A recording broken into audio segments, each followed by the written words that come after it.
order surrounded by chaos, right? It's like a tree. It's like the evolutionary home of primates, the tree with the snakes on the ground.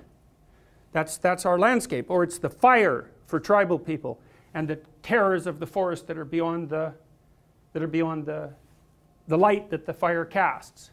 It's explored territory versus unexplored territory, and that's an archetype as well. You can't not be in a situation where that's the case.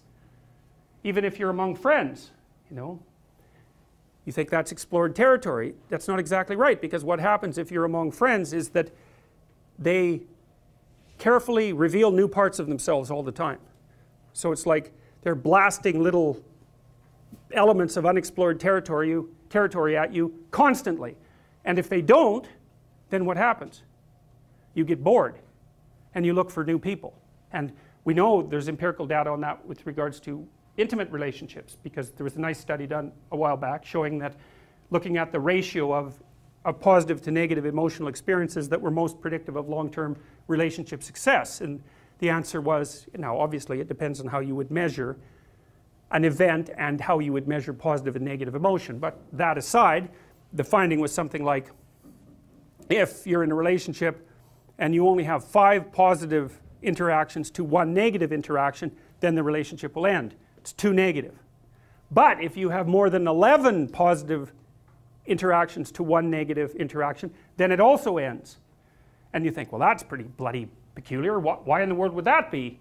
Don't you want like 100 to 1 positive to negative interactions?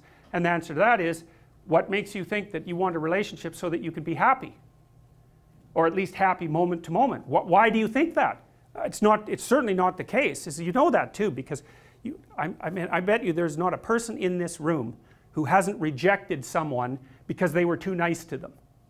Something like that. Person's no challenge. It's something like that. You want someone who, you know, you can get along with them, but now and then they bite you and you think, oh, that's interesting. You know, I didn't really expect that. And then you go and puzzle over it for a while and you torture yourself about it, and that's one of the things that keeps you really linked into the relationship. And the reason for that is that part of the reason that you want the relationship isn't so that you're happy right now.